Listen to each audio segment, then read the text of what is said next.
Hey guys, it's me. In this video, we're going to talk about how to fix a broken metabolism. This is the most important thing you need to know. So if you're doing anything right now that's distracting you, put it away, get a piece of paper, take notes, okay?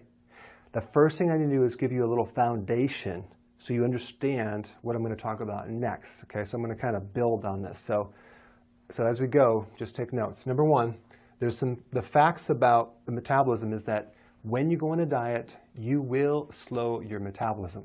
So dieting slows your metabolism. If you've dieted for many, many years, then your metabolism is very, very slow. If you've never dieted, then your metabolism is probably a lot faster, okay? So dieting also increases hunger and cravings. If you ever look at the show The Biggest Loser, they always make it look so, like dramatic. Like, how can they lose all that weight? But what happens when these guys start losing, they start slowing down where it's really, really tough until they have to exercise so hard to get off that last bit of weight. It's crazy. And then they don't show, they have to sign a waiver. Many of these people gain the weight right back, okay? And I'll tell you why in a second. So also, age slows your metabolism. Surprise, you're probably already finding it out. So exercise will increase hunger and cravings too with some people, but mainly hunger, because you're burning stuff up, you're going to want more. And the last thing is it's very unnatural to lose weight, very unnatural. Losing weight is anti-survival because fat is a survival mechanism. So when you try to lose it, it goes against the survival. So really, we need to dive in, like the understanding of what that is so we can undo it. But we're talking really about your set point. And the set point is the point at which your body likes to be weight-wise. It just settles into a certain point. It doesn't like to go below that. It might not even go higher than that, but it likes to settle down at a certain point. So my goal is to help you in this video show you how to lower that set point. So for example, let's say your set point is 182 and you want to get to 142. So we need to drop the set point. And that's really the metabolism point where your body kind of settles into. The body just likes to be the same. It doesn't like to go down too much because that's starvation, right? So what we want to do is give you the next part of this, a foundation of how we're going to fix the set point. But first we have to talk about what destroys the set point beyond just dieting, okay? So let me show you that. Okay, so here's what you need to know. Number one, you have this thing called the pancreas. It's located underneath your left rib cage, and the pancreas has about 1 million islands of cells, okay? And there's these little tiny, it looks like little islands in a bunch of tissue, and they call it islands of Langerhans after the guy's name who discovered it. But there's different cells, and they're called alpha, beta, delta cells. The beta cells are the ones that we're going to talk about first. And 60% of those cells are beta cells, okay? And the other 40% are other cells. Now, what is beta cells? The beta cells make insulin, okay? So that's what they do. So insulin is most known for regulating sugar, right, and carbohydrates.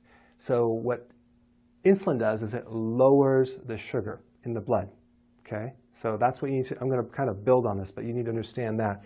So insulin lowers the sugar, but the other thing is that insulin also has other functions that a lot of people don't realize. Number one, it affects fat metabolism.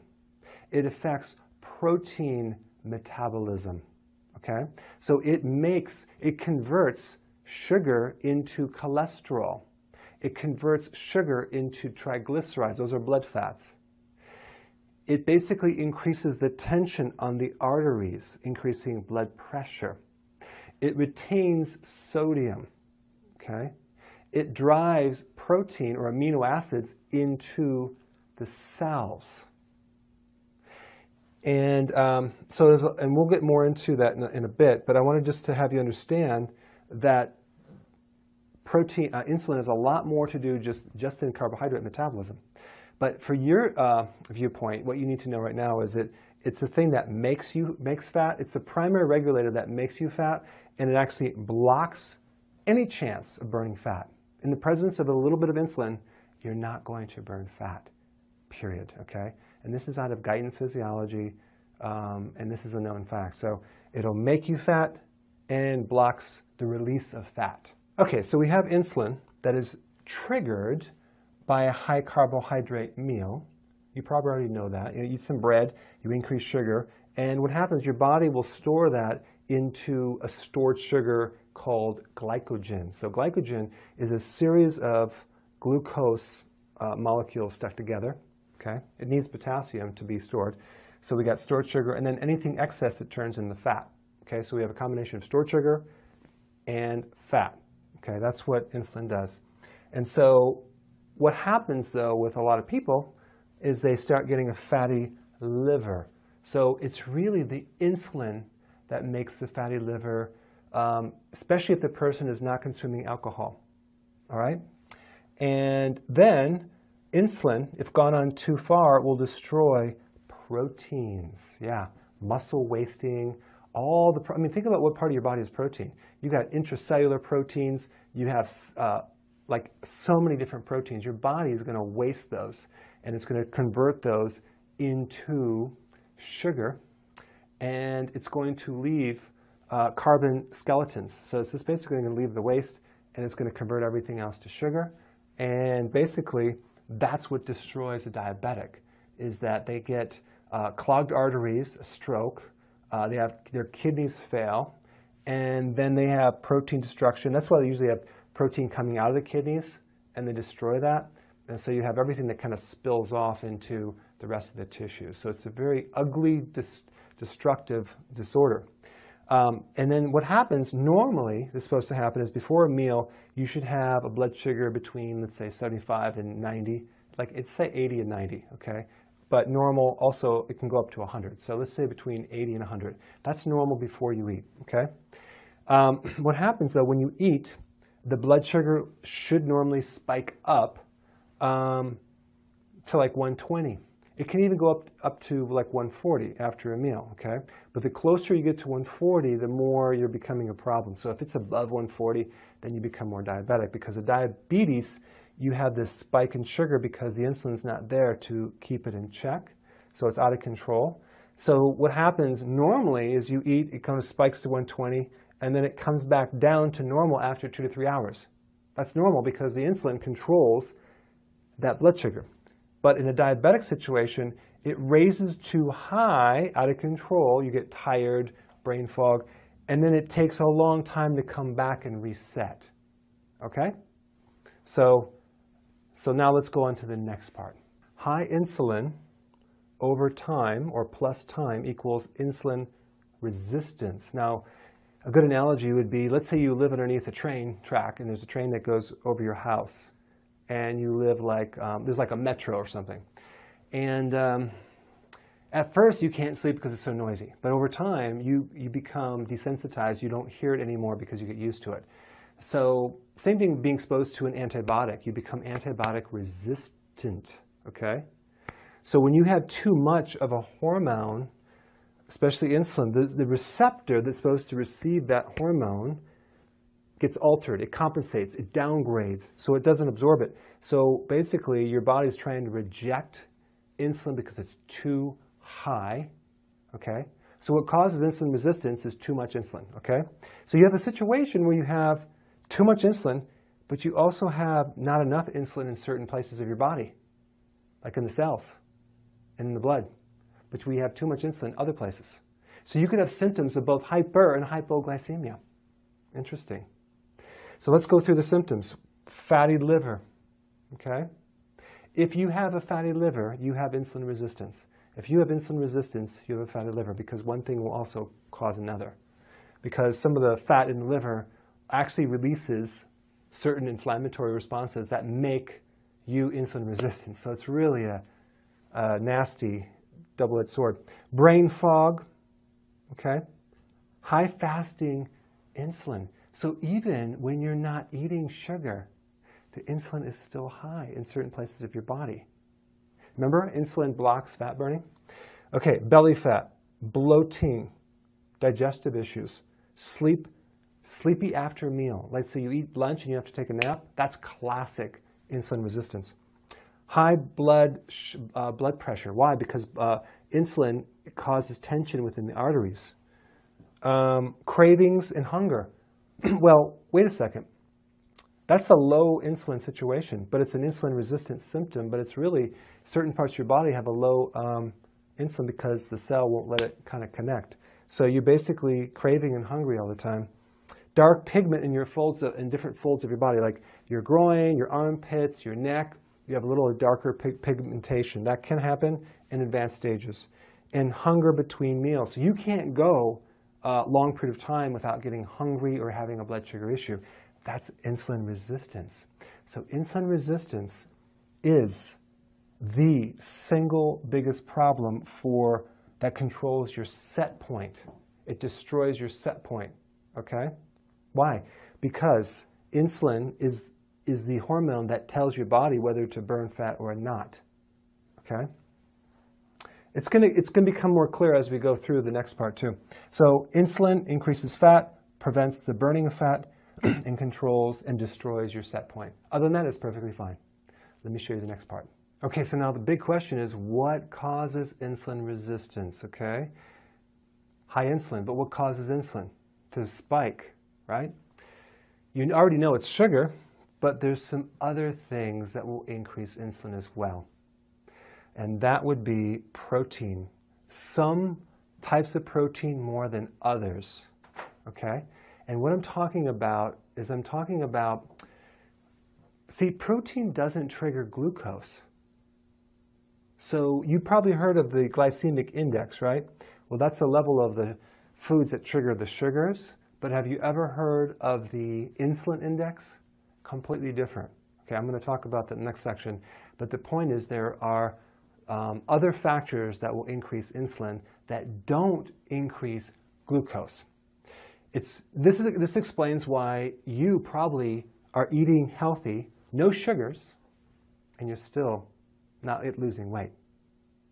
Now, before you freak out and say, hey, I now have to give up protein, hear me out, okay, because there's some other solutions. But the point is that, especially if you're eating a large amount of proteins, but protein does trigger insulin to some degree. If we look at the different types of proteins, well, let me just say that to the next one. But gastrointestinal hormones, what does that mean? It means that there are hormones in your GI tract that also increase insulin. So really, every time you eat, you increase insulin, okay? So there's a couple of foods that don't increase insulin. I'll get into that in the next section. But the point I'm trying to make is that there's other things that are messing you up other than just the sugar. Estrogen increases insulin as well. Yeah, that explains why women, when they get pregnant, they go through the menstrual cycle, they get fatter, okay? Especially if the estrogen is too high. So we're going to talk about the insulin index in the next section. All right, now check this out. This is the insulin index, okay? Very different than the glycemic index for the most part. But look at butter. It's 2%. It's very, very low. It barely triggers insulin at all, just slightly, okay? Olive oil, 3%. Coconut oil, 3%. So really, all the fats there's no stimulation. And this is why you can get away with eating the fat more than going low fat. Because watch what happens. As we go up the scale, we have low-fat yogurt, 76%. So when you go low-fat cheese, we get rid of the buffer for the insulin, and the protein is higher, and you get more insulin. So all these low-fat things at the store are creating insulin problems because they're not using the fat as a buffer for insulin. And that's why even the ice cream recipe that I have is that the heavy cream. Look at heavy cream is 4%, okay? That's low. It doesn't stimulate insulin. So it's not going to destroy the set point. It's not going to create a problem. Now, you can eat too much of it, but the point is that it's not going to be, the importance of getting rid of it is very, very minimal, okay? So it's much more important to avoid the higher insulin things. But check this out. Egg yolk, 15%. That's pretty low. But look at the egg, the egg whites is 55%. How many people do you know that just do egg whites thinking they're doing themselves some good and they're not doing the egg yolk. The egg yolk is much better for weight loss. If we combine the egg yolk with the egg whites, we get the whole egg. It brings it down to 21%.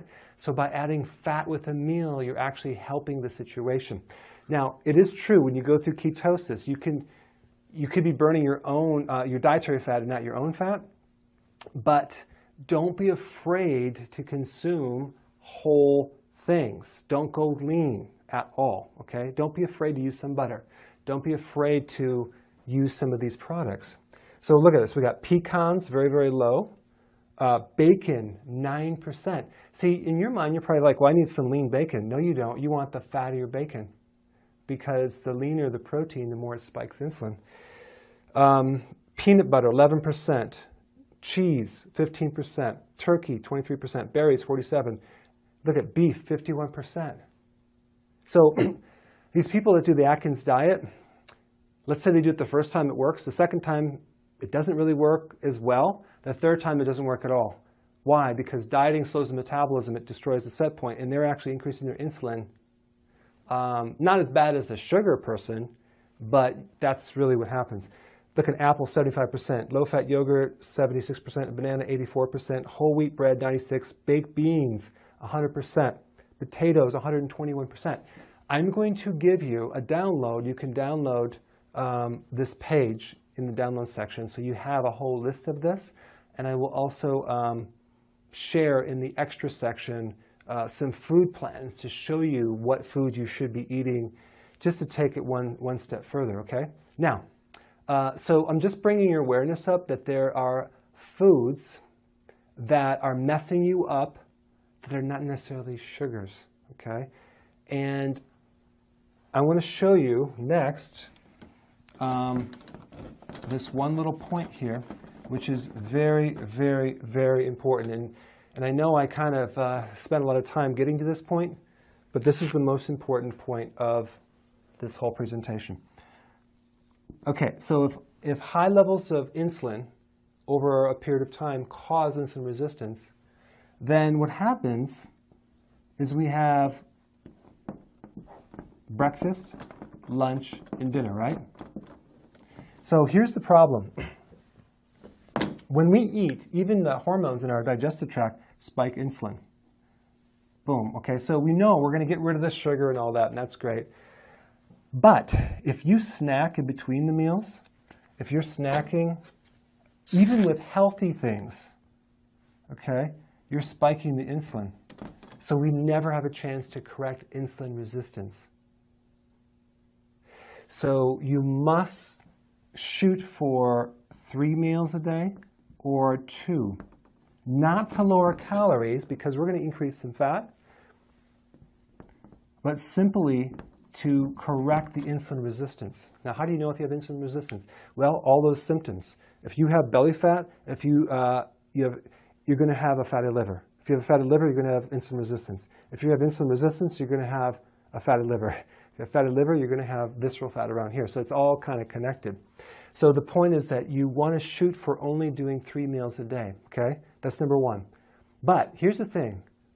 Some people, when they get up in the morning, are not hungry. So don't eat. Even though the breakfast is the most important, your breakfast might be delayed until lunch. If you're not hungry in that morning, don't consume any food. Only eat when you're hungry. This is a lie to state that you need 6 meals a day. It's just going to screw things up. So we don't eat until we're hungry, and then we eat, okay?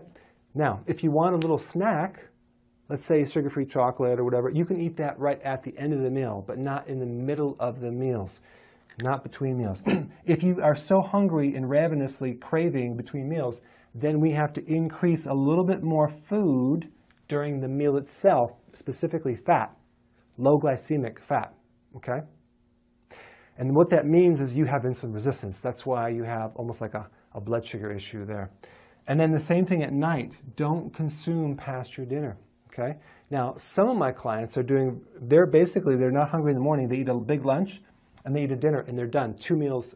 And that's incredible because you're doing an intermittent fasting for the next period of time. So you're gonna heal the insulin resistance and you're gonna lower your set point. Me, I have to eat a breakfast and then a lunch, and I barely will have a dinner. I might have a small little kale shake and I'm done. So it's like 2.5 meals a day. So you can do that as well. But the key is don't snack at night, okay? You can drink tea and things like that, all right? So, and then the last section, I'm going to give you a series of additional things that you can do to improve insulin resistance. Okay, so intermittent fasting is a very important thing to implement, but you don't necessarily have to go the whole day without eating. You can start with 3 meals and then go down to 2. If you want to alternate and do every other day, you know, skip a meal, that's totally fine. The key is, as you do this, you're going to control your sugars better between meals, and you won't have to eat as much because you're, think about it, when you're fasting, you're living off your own fat. If you have reserve to burn, then might as well burn that up. When you hit your goal, you don't necessarily have to do fast anymore. It's not starving your body. It's basically getting your body just more efficiently to switch over to fat burning and not burn your sugar. Because if you actually can't make it to the next meal, that means that you're just burning sugar. So we have to improve this. So there's several things we can do to lower insulin, okay? Number one, apple cider vinegar helps blood sugars tremendously. So you can consume that with a meal. If you don't like it, you can consume it as a pill. But if you're going to do it in water, a teaspoon per glass, okay? Fermented foods are much better for insulin than anything else. So fermented cabbage, sauerkraut, that's all really good because it has vinegar in it as well. High potassium food, that would be all the vegetables. Now, here's the problem. When we do this, when we lower insulin, you're going to be living off your fat, and you're going to have a lot more fat being burned, which means that your liver has to process a lot more fat burning. If you do this without eating enough vegetables, you're going to end up with a fattier liver. So there is no choice. You have to consume larger amounts of greens. You can blend them, you can drink them, but you need to consume that to keep the fat flush from the liver. That's the only way you're going to get rid of the fatty liver. Okay, so then we got high potassium foods, that's vegetables. Vitamin B1 is also will decrease the need for insulin. That would be a nutritional yeast. Okay, make sure you don't buy the synthetic version though. Fiber, it's also in my Adrenal Day formula too. We have B1, it's a natural one. Fiber, like if you're going to do a choice between a kale shake with the fiber, like a blended versus a juice, it's better to do the fiber because the fiber buffers the insulin, okay? So we want fiber-rich foods. Celery is great. Fat, consume more pure fats. Why?